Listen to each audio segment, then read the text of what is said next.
Na somo tulilonalo lina kichwa kinachosema kiu ya mabadiliko. Kiu ya mabadiliko na faida zake kwako.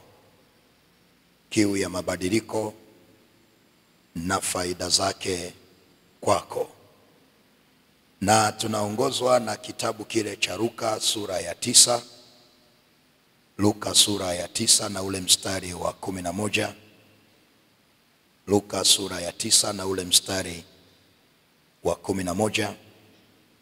Anasema, na makutano walipojua walimfuata, akawakaribisha, akawa akisema nao habari za ufalme wa Mungu, akawaponya wale wenye haja ya kuponywa.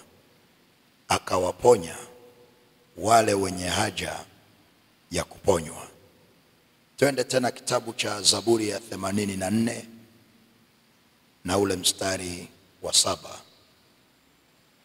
Zaburi ya 84 na ule mstari wa 7. Zaburi ya 84 na ule mstari wa 7 anasema hivi: huendelea toka nguvu hata nguvu, huonekana Sayuni kila mmoja mbele za Mungu. Huendelea toka nguvu hata nguvu. Tuseme wote kwa sauti: huendelea toka nguvu.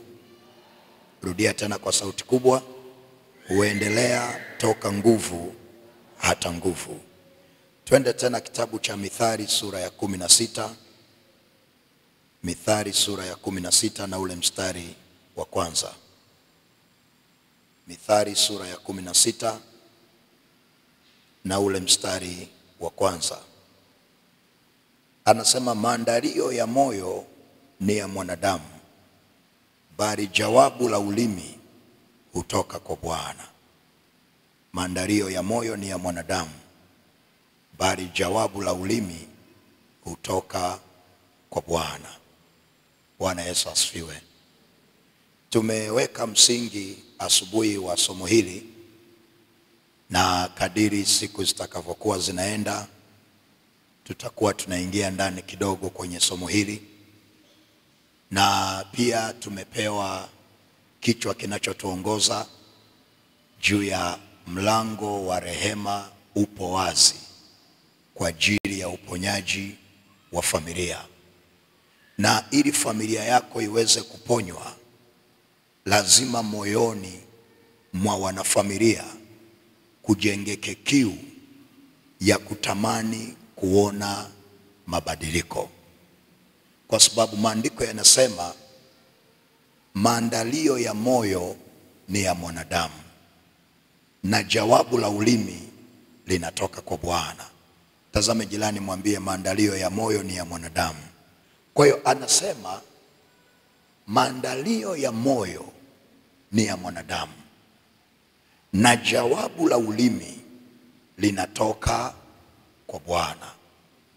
Akiwa na maana, kama moyo wako haujauandaa au haujajiandaa ndani ya moyo wako kuona mabadiliko, aidha kwenye uchumi au kwenye afya au mabadiliko hata kwenye hali yako ya kiroho, uwe na uhakika jawabu la ulimi haliwezi kutoka kwa Bwana kama haukuanza na maandalio ya moyo. Na kuna watu wengi ambao tunatamani kuona changes, tunatamani kuona mabadiliko kwenye maisha yetu, lakini hatuna maandalio ya moyo. Kwa sababu mabadiliko yoyote yale ili yaweze kuja kwenye maisha ya mtu, kutoka nguvu hata nguvu, kutoka utukufu hadi utukufu, lazima yatanguliwe na kiu ndani ya moyo wake. Na ndio maana maandiko yanasema waliposikia Yesu yuko mjini, Biblia anasema makutano walimfuata. Walimfuata. Sema kwa sauti kubwa, walimfuata. Alafu anasema walipomfuata alianza kusema nao maneno ya ufalme. Na alipokuwa akizungumza maneno ya ufalme, maandiko nayosoma yananiambia akawaponya wale waliokuwa na haja ya kuponywa. Emsema akawaponya wale wenye haja ya kuponywa. Bwana Yesu asifiwe. Wakati Mungu ananipa somo hili, alinipa huu mstari wa Luka sura ya 9 na mstari wa 11. Na ndio somo letu tunalijenga kutokea hapo, juu ya kiu ya mabadiliko na faida zake kwako. Na wakati nasoma huu mstari wa Luka 11, Luka 9:11, ya kwamba na makutano waliposikia yuko mjini walimfuata. Na hajazungumza wagonjwa waliposikia yuko mjini walimfuata, ila amesema makutano waliposikia ya kwamba yuko mjini walimfuata. Na niliposoma hilo neno makutano waliposikia, nilitafakari kwa upana kwamba anaposema neno makutano waliposikia walimfuata, manake ndani ya hayo makutano kulikuwa na wagonjwa, kulikuwa na watu wanatamani mitaji ya biashara, kulikuwa na watu wanatamani mabadiliko kwenye maisha yao, kulikuwa pengine na watu wenye vision, wenye maono, wanaotamani kutoka level fulani kwenda level nyingine, na watu mbalimbali waliokuwa na changamoto kwenye mahusiano, waliokuwa na shida kwenye ndoa, waliokuwa wanapita mahali pagumu kama familia ya kuanzisha vitu havifanikiwi, wanaanzisha vitu vinakufa. Wote hao waliposikia walimfuata. Lakini Biblia inasema walipomfuata makutano yote haya, aliwaponya wale waliokuwa na haja ya kuponywa. Manake hawa wengine ambao wamemfuata Yesu wana shida ya mahusiano, wana shida ya kiuchumi, wana shida pengine ya kibiashara. Hawa wengine hawakuwa na haja ndani ya mioyo yao ya mabadiliko kutoka mahali walipokwama na kwenda level nyingine ya kimaisha. Lakini waliokuwa na kiu ya mabadiliko, ambao walitamani kutoka mahali walipokwama, na waliokuwa wanasema enough is enough, kilikuwa ni kikundi kidogo cha wagonjwa ambacho walipomfuata wao walikuwa na kiu ya kwamba tumekuja tukiwa wagonjwa, tunatamani tuondoke tukiwa na afya. Na wakati Yesu anafundisha yale ile kiu waliokuwa nayo wale wagonjwa wachache ya kuponywa, ilivuta upako, ilivuta nguvu ya uponyaji kwa ajili yao. Bwana Yesu asifiwe. Punga mkono wako namna hii. Sijajua kwa upande wako, lakini nakumbuka baada ya kuokoka, ndani ya moyo wangu ilijengeka kiu ya kutaka kuona Mungu akinitumia katika maisha haya ya ujana.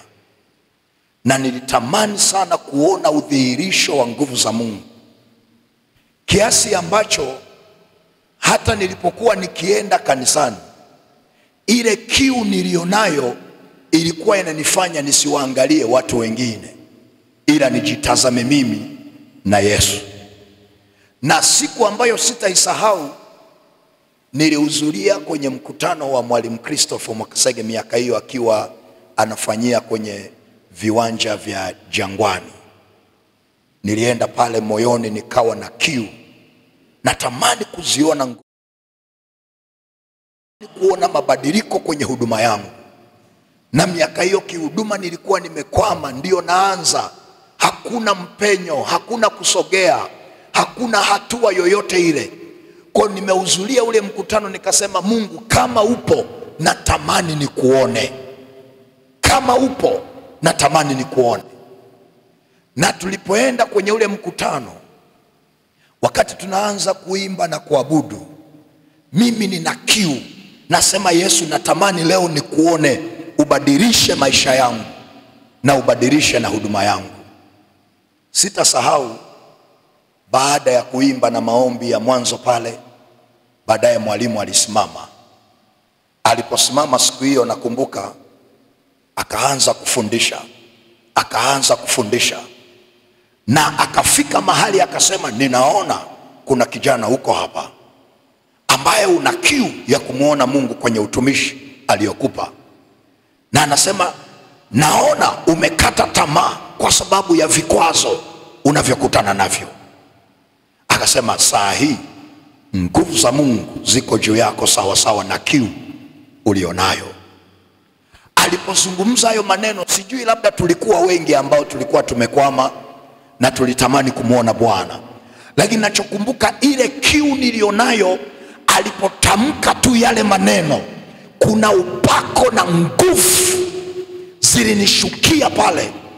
Na ninachokumbuka, nilikuja kushtuka, semina imeshaisha na watu wameshaondoka, nimekuja kuinuka pale, tumebaki watu wachache, na inuka ndo najisafisha majani. Haleluya.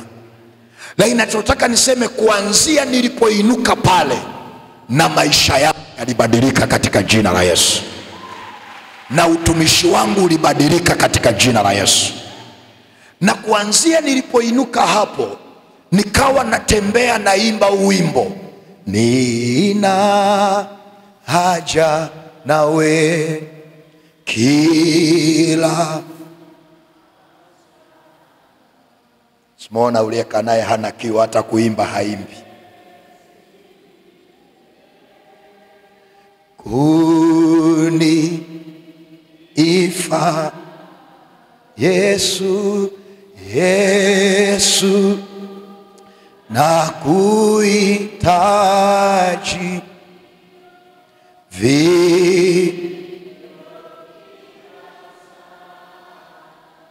niwe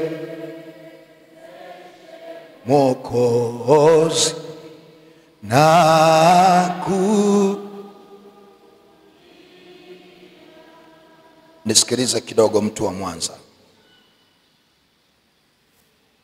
Ukiona unatembea kwenye maisha yako na ndani ya moyo wako hauna kiu yoyote ile, kwamba Mungu, natamani kukuona ukinisogeza hatua hii kimaisha, Mungu natamani kuona ukinisogeza kimaono kwenye vision nilionayo, Baba natamani niishi maisha yanayokupendeza, natamani nifike kwenye hatima yangu.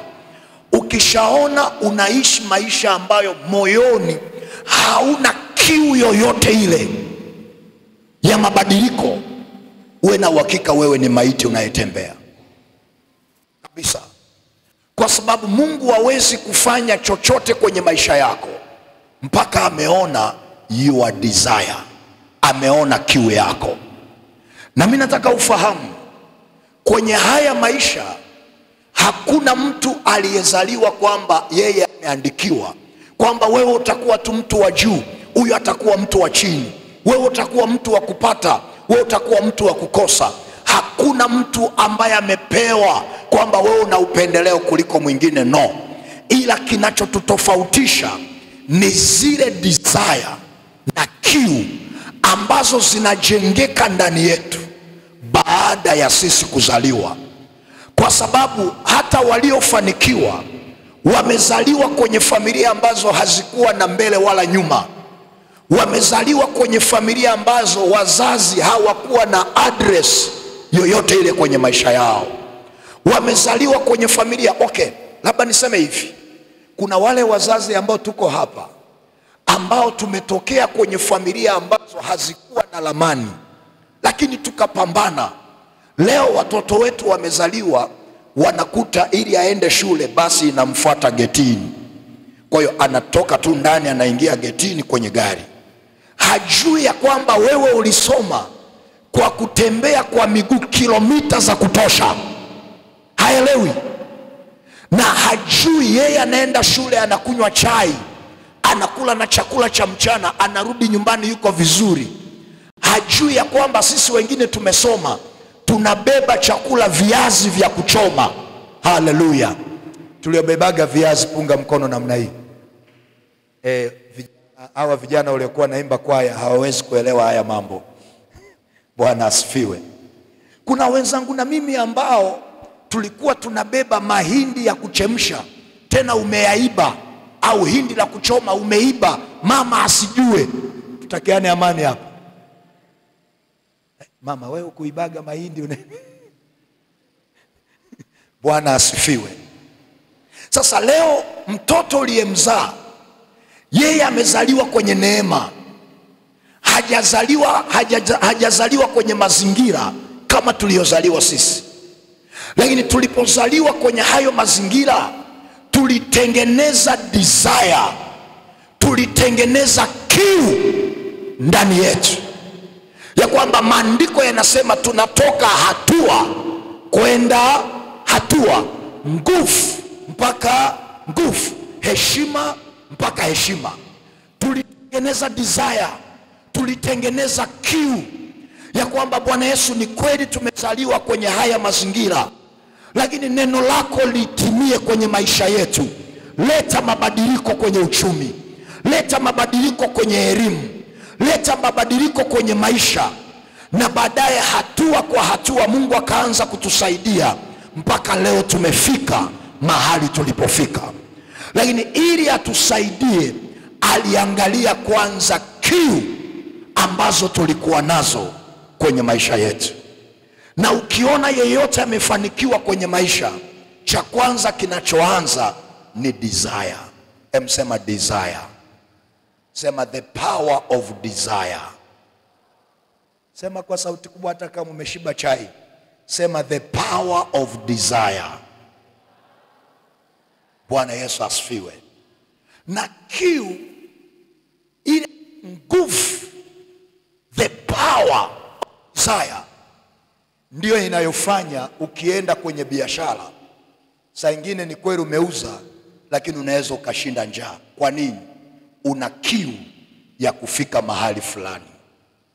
Ile kiu, the power of desire, ndio ambayo imekujengea nidhamu kwenye maisha. Na maandiko yanasema without vision people perish. Pasipo maono watu huacha kujizuia. Na kuna watu, ile kiu tuliyokuwa nayo kutaka kuona mabadiliko kwenye familia, ile kiu ilitujengea nidhamu kwenye maisha yetu.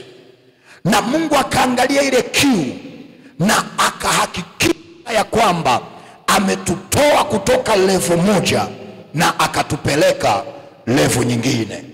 Na Mungu akaniambia, nenda kazungumze na mtu mmoja aliyeko Mwanza, ya kwamba hali alionayo, hali ya familia yake, hali ya kiuchumi alionayo, hali ya kiroho alionayo, nenda mwambie kama atakuwa na the power of desire, hiyo hali inaweza ikabadilishwa kwa jina la Yesu. Sema amina kama unanielewa. Tazame jirani, mwambie Mungu anaweza kabadilisha hali unayoipitia. Tazama uliyekaa naye, mwambie Bwana anaweza kabadilisha unayoipitia. Hata asipokuambia uwe mwelewa. Kuna watu wanapita mahali pagumu kiasi ambacho hata mahubiri asikilizagi. Anaangalia mahali anakopita, haamini tena kama Mungu anaweza kumsaidia. Na ngoja nikuambie kitu, maisha yana siri kubwa sana.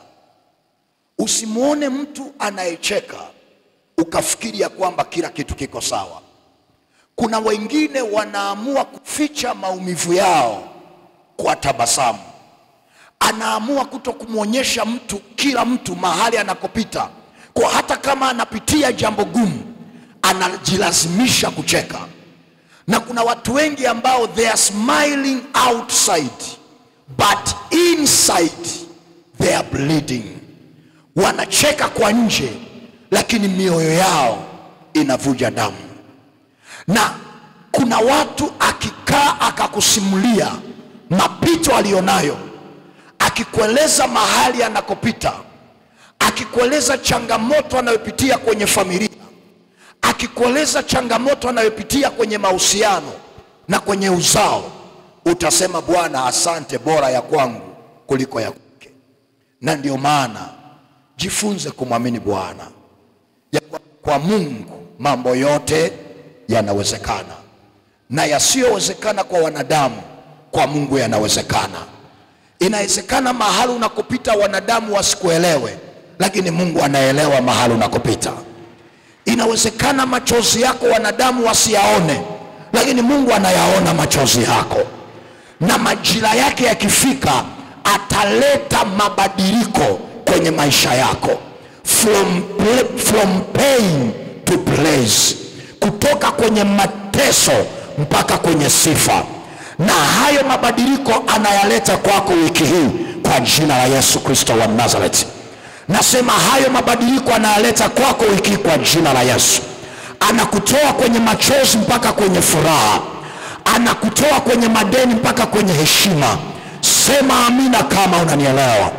Alafu nipungie mkono namna hii kwa jina la Yesu. Pigie Yesu makofi mazuri. Na kuna watu lazima wajue, wakikuona unalia wakuache tu. Wakikuona una maumivu ya moyo wakuache tu. Hawajui mahali unakopita. Hawajui kiatu ulichokibeba. Na kuna watu hata ungewasimulia vipi, hawawezi kuelewa uzito wa kiatu ulichokivaa, ila watakunyoshea kidole na kukuhukumu. Na ndio maana huwa tunasema kabla hujamnyoshea mtu kidole na kumhukumu, kaa naye kwanza, ongea naye. Haujui jaribu alilonalo, haujui uzito wa kiatu alichokivaa. Na kuna watu ni mabingo wa kunyoshea watu vidole, yani huyu dada, yani huyu kijana, yani huyu baba. Usiwe mwepesi wa kuwahukumu watu. Hujui maumivu walionayo, hujui uzito wa viatu walivyovivaa. Kuna mtu akivua kiatu chake akakupa ukivae, hata dakika 2 utamaliza, utakitupa. Ndio maana jifunze kuwatia watu moyo, usiwakatishe tamaa watu. Na kama unapita mahali pagumu wote wanakuzomea, Bwana amenituma kukutia moyo kwa jina la Yesu, ya kwamba atakuvusha na ataleta mabadiliko kwenye maisha yako, na utayasahau mateso yako, na utayasahau hayo maumivu katika jina la Yesu. Weka kiu ya mabadiliko kwa Bwana. Tazama uliyekaa naye, mwambie wewe weka kiu ya mabadiliko kwa Bwana.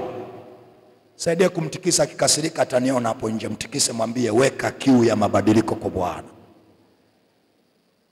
Nilikuwa nasoma story ya hayati Dr. Reginald Mengi, namna alivyoanza mpaka kumiliki makampuni makubwa, na amekufa akiwa ni tajiri.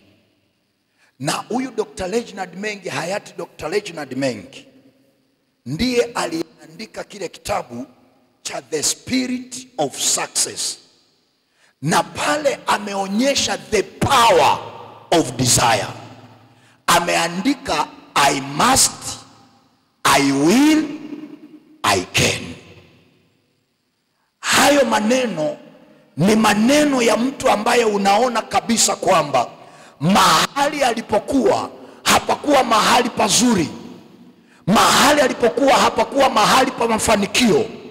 Lakini pamoja na kwamba alikuwa anapita mahali pagumu, ndani ya moyo wake alikuwa na kitu ambacho tunakiita the power of desire.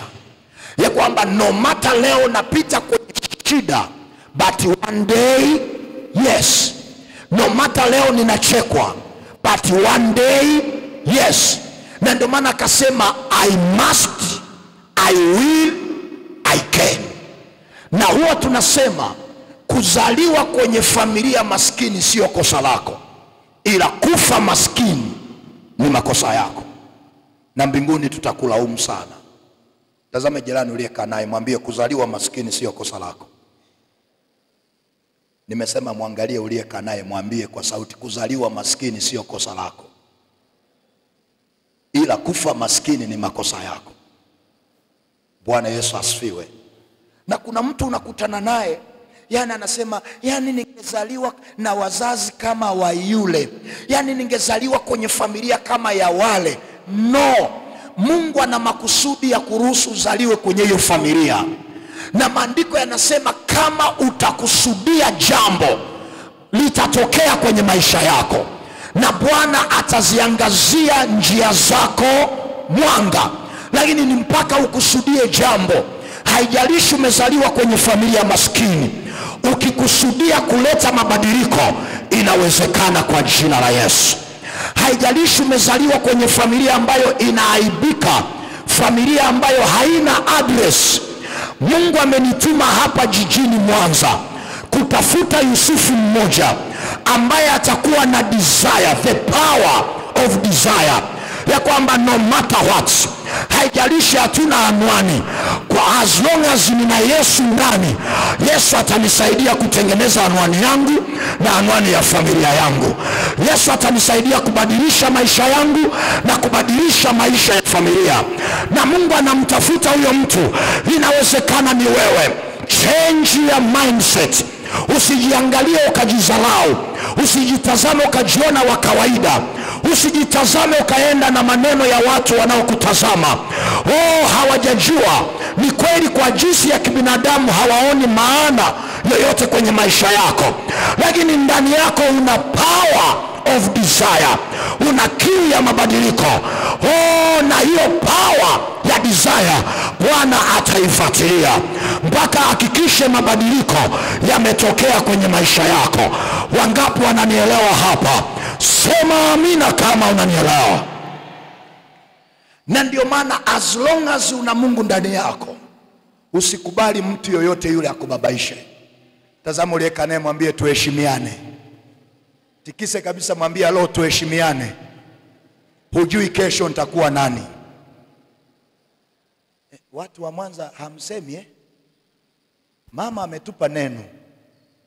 Kanisa la hapa, Yohana angeandika nini? Kwamba huwa wakiambiwa na madhabahu hawaongeagi. Si ndio Nimesema mtazame uliyeka naye, mwambie jirani. Usiniangalie mimi, muangalie uliyeka naye. Mwambie jirani, mwambie tuheshimiane.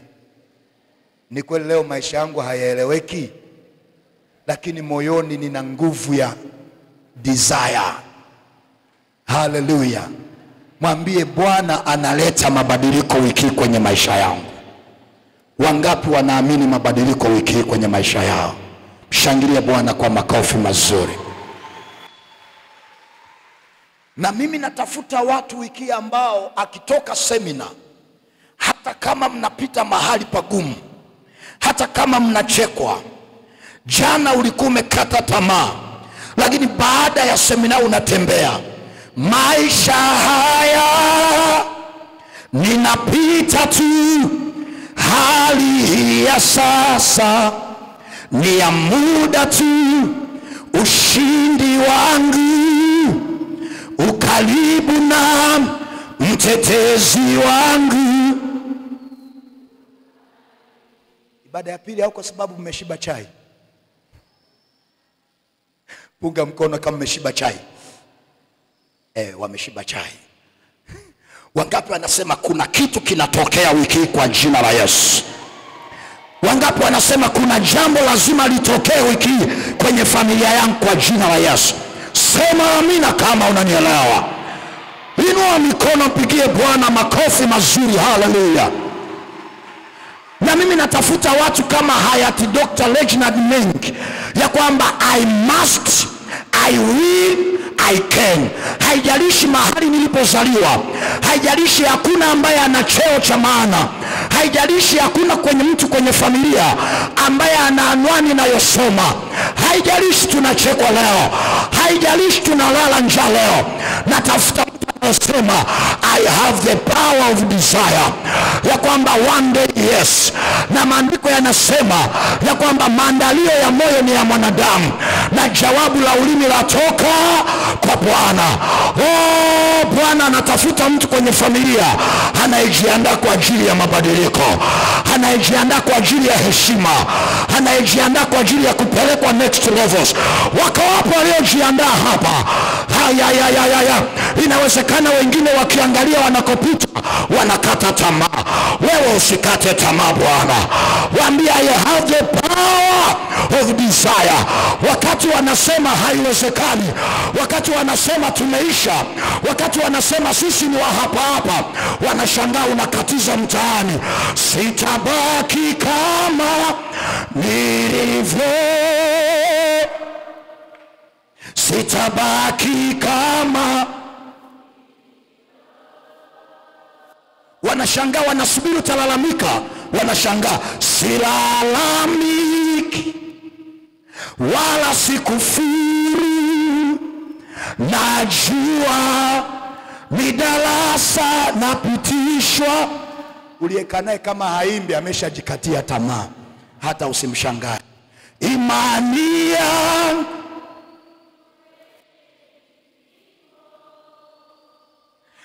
najua nitapita tu, sitamani ya wengine wala sijilinganishi na mwamini yule. Wangapi hawatabaki kama walivyokuwa? Nisaidie kugonga na watu wawili watatu, waambie hautakuwa kama ulivyokuwa. Familia yako haitabaki kama ilivyokuwa. Bwana amenituma habari za mabadiliko kwenye familia yako.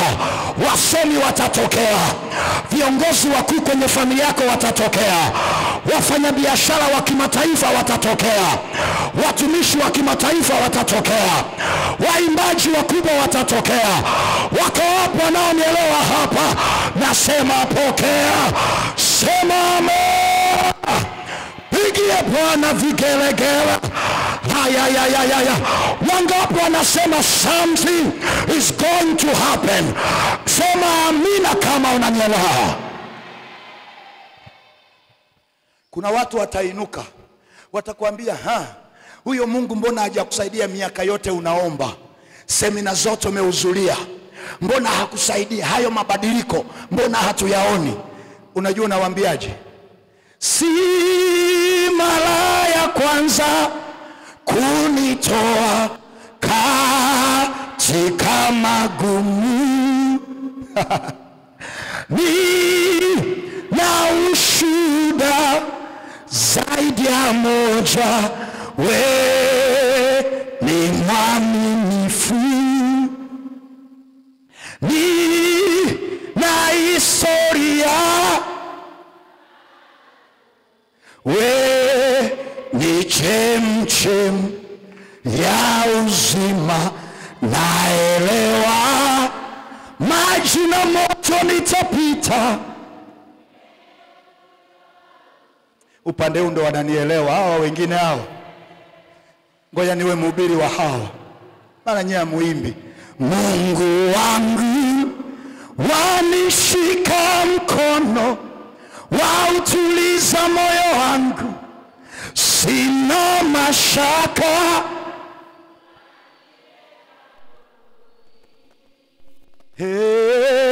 Waweza tuma neno,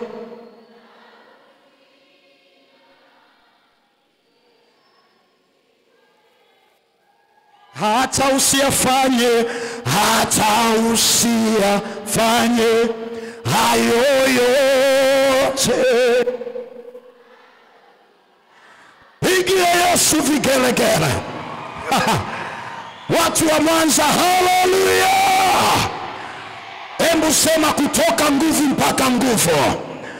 Sema kwa sauti, kutoka nguvu mpaka nguvu, kutoka heshima mpaka heshima.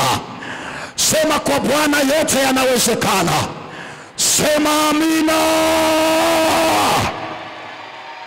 Sema ehe. Kuna watu wanajua hii familia mmekwama. Mkianza biashara zinafia njiani. Mkianza chochote kinafia njiani.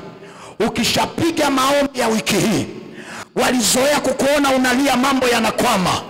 Watakushangaa baada ya maombi ya wiki hii ni nyimbo tu, mbele nina endelea, nina kutembea, maombi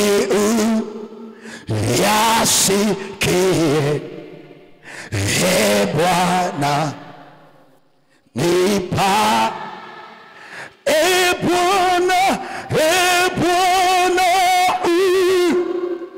ni kwa imani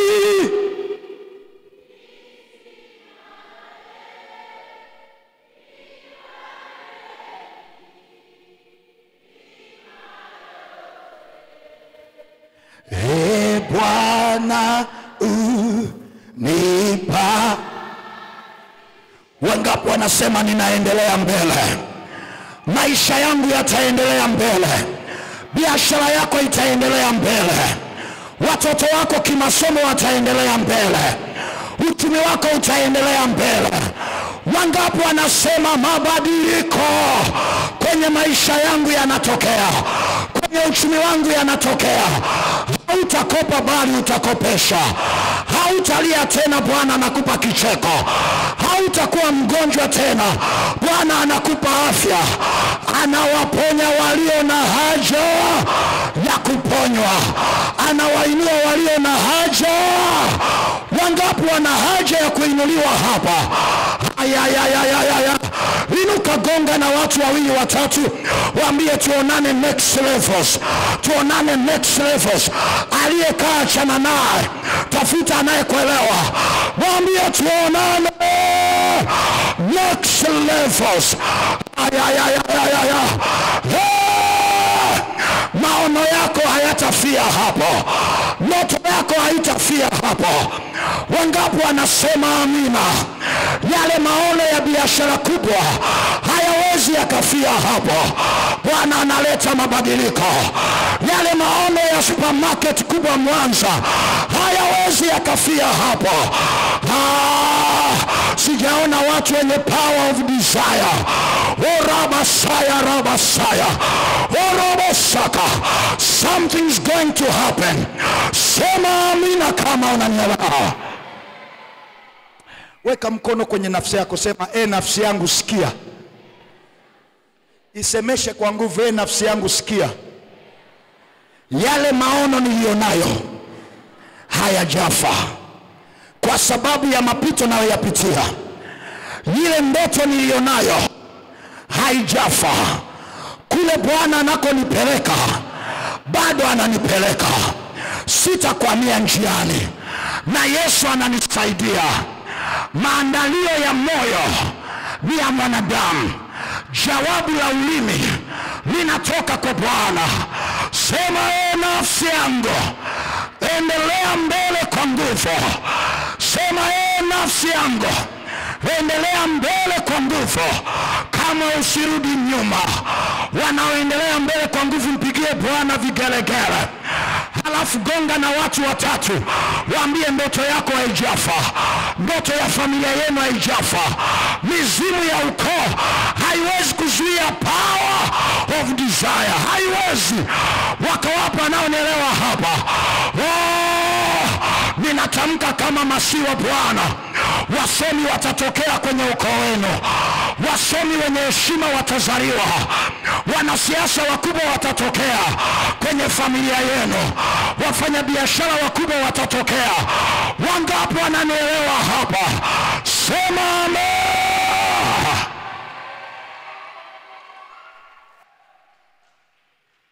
Wakikuuliza inawezekanaje, wezekanaje?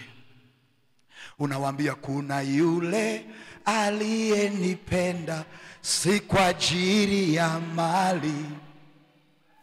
Alinipenda wala hakujali udhaifu wangu. Nisikilize mtu wa Mungu, nisikilize. Wanadamu wanaangalia udhaifu wako, Mungu anaangalia desire. Upande huu wamenielewa. Kuna wanadamu wanaweza wakakuwekea mpaka kwa sababu ya hali ulionayo leo. Mungu anaangalia desire. Una kiu gani ndani yako? Am I talking to someone? Naongea na mtu hapa. Wanadamu wanaweza wakakudefine, wakasema Mungu hawezi kusaidia mtu kama wewe. Maidia, Mungu angalia dhambi tulizo nazo, anaangalia kiu tulionayo Bwana. Ndio maana Rahabu, Mungu aliangalia kiu ya Rahabu ya kusaidia familia alionayo. Na Bwana angalie kiu ulionayo leo. Akishaona kiu ulionayo, anakutakasa. Pendo lake linamiminwa kwenye maisha yako. Anakufuta na pendo lake. Sema amina kama unanielewa. Ndio maana wakati wanakunyoshea kidole ya kwamba hufai, Yesu hawezi kuchagua mtu kama wewe. Hawezi kusaidia mtu kama wewe. Wewe piga nyimbo kwa Bwana. Haleluya. Sema amina kama unanielewa. Kuna yule aliyenipenda, si kwa ajili ya mali. Imba kwa sauti, mwambie Bwana, alinipenda.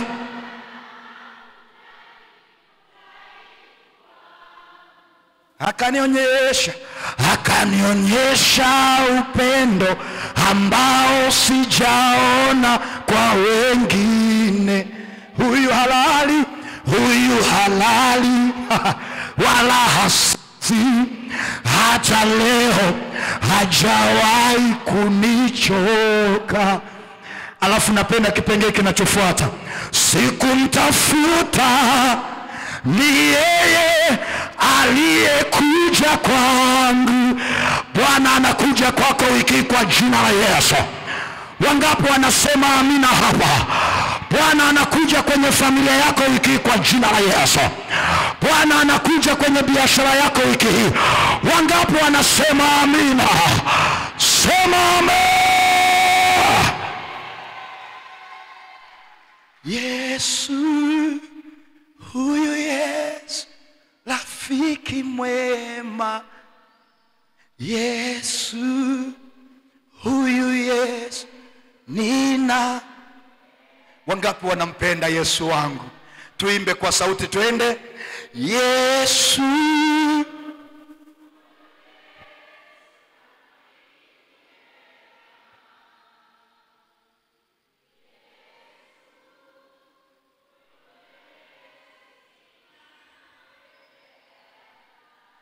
alafu Bwana akisha angalia kiu ulionayo akaleta mabadiliko. Kuna watu wanabaki wanasema, huyu si Rahabu yule kahaba. Leo amekuwa family deliverer. Unawaambiaje? We are the chosen generation for God to show his excellence. All I require for life, God, I know who I am. I know who God says I am.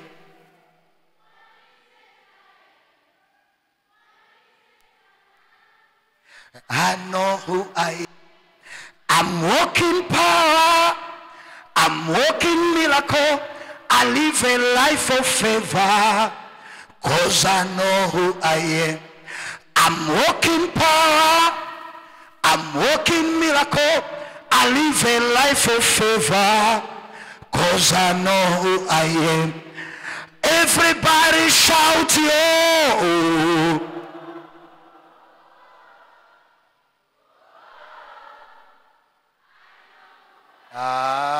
Kumbe mnajua Kisukuma tuna Kichaga. Nimewashtukia. Haleluya. Punga mkono wako namna hii. Sema Bwana Yesu. Weka mkono kwenye moyo wako. Sema Bwana Yesu, nisaidie niwe na kiu itakayovuta muujiza kwenye maisha yangu. Nimezunguka mlima huu vya tosha. Sema kwa sauti kubwa, nimezunguka mlima huu vya tosha. Leta mabadiliko kwenye uchumi wangu, kwenye afya yangu, katika jina la Yesu. Katika jina la Yesu. Katika jina la Yesu. Inua mikono yako juu sasa. Simama, tunaingia kuomba. Simama, tunaingia kuomba. Tunapoingia kuomba, natamani niseme jambo hili. Mapito unayoyapitia leo yasikufanye ujikatie tamaa na umkatie Mungu tamaa. Na usikubali pito lolote unalolipitia likufanye umkatie na Mungu tamaa. Ni bora ukajikatia tamaa wewe, lakini bado Mungu usimkatie tamaa. Kwa sababu Mungu bado anabadilisha maisha ya watu. Mungu bado anawavusha watu. Mungu bado anafanya njia mahali pasipo na njia. Mungu bado ana nguvu za kuigawa bahari ya Shamu na njia ikatokea. Na usikubali mapito ya kufanye ufike pointi ya kuchoka mwili na nafsi mpaka umkatie tamaa Mungu. Hata kama jaribu lako ni kubwa kiasi gani, jisemeshe tu ya kwamba nijapopita katika bonde la uvuli wa mauti, sitaogopa mabaya. Semesha hilo jaribu unalopita ya kwamba imeandikwa kwenye bonde la uvuli wa mauti, sio mahali nakaa, ni mahali napita. Semesha hiyo hali ya kwamba nitavuka kama nilivyovuka kwenye zile hali. Nitapona kama nilipopona ule ugonjwa. Nitainuka kama nilivyoinuka pale. Kama usiruhusu kukata tamaa. Na mimi niko hapa kukombea bahari yoyote ya Shamu iliyosimama mbele yako, Bwana aigawanye na njia itokee uweze kupita kwa jina la Yesu Kristo wa Nazareth. Ukuta wowote uliosimama kukuzuia, Bwana auangushe uweze kupita na kwenda kwenye hatima yako. Hatima yako bado iko pale pale. Kesho yako bado iko pale pale. Never give up. Na Mungu akuinue na Bwana akupeleke next levels in Jesus mighty name. Sema amina. Nyosha mikono yako juu kwa Bwana. Raba shata raba siki. Funika tu macho, funika macho, inua mikono juu kwa Bwana. Unaweza, unaweza, unaweza Bwana. Unaweza, unaweza Bwana. Unaweza, unaweza, unaweza.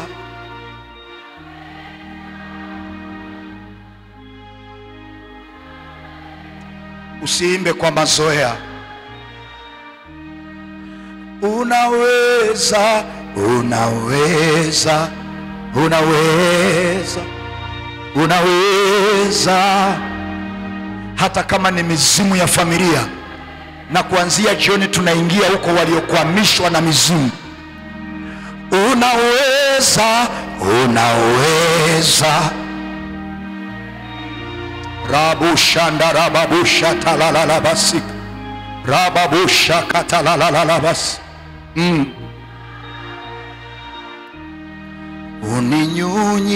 Uninyunyiziae maji wakati wa ukame. Uachi, uachi ninyauke.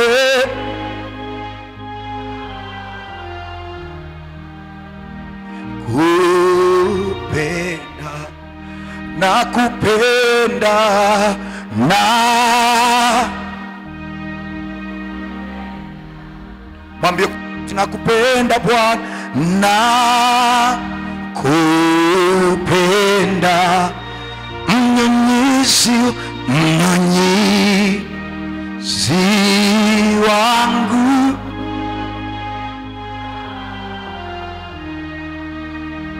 Weka mikono juu mbele za Bwana. Je, kuna neno, kuna neno, kuna neno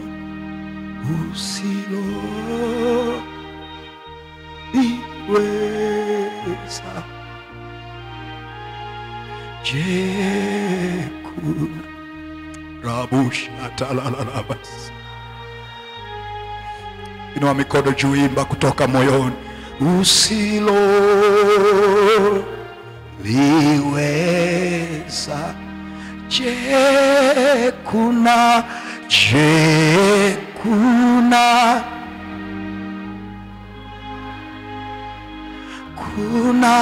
neno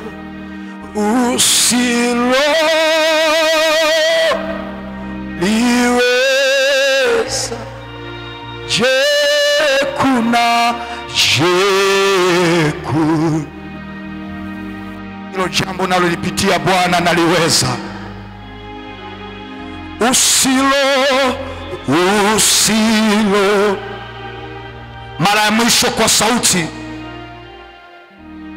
Je, kuna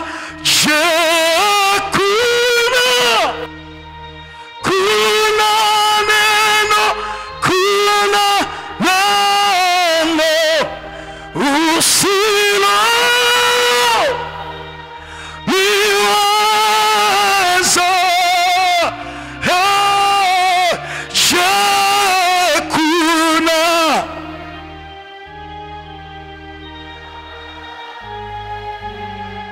nguvu za Bwana zinashuka kwa ajili ya mtu mmoja. Weka tena mikono juu mara ya mwisho kwa sauti. Je, kuna neno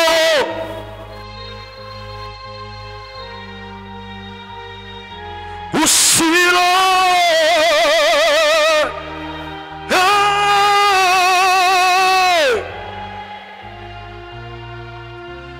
ni jambo gani hilo? Anarabosherereba la la la la bosha la la la la la bosikata la la la. Inua mikono juu tumuite Yesu mchana wa leo. Sema Bwana Yesu. Inua mikono, sema kwa sauti, Yesu, ni wewe uliyesema nikishindwa nikuite. Sema mchana wa leo ninasimama kwa ajili ya familia yangu. Tumekwama kwenye mlima huu. Sema kwa sauti, tumezunguka mlima huu. Sema vyatosha. Sema kwa sauti, vyatosha. Yesu, ninakuita kwa ajili ya mabadiliko kwenye familia yangu. Maroho ya familia yanayotukwamisha, sema mchana wa leo, achia. Inua mikono juu. Wiki hii ni vita, mtu wa Mungu. Hatujaja kwa shari hapa mpaka uone mabadiliko. Sema achia. Sema kwa sauti, achia. Kwa damu ya Yesu, kwa damu ya Yesu.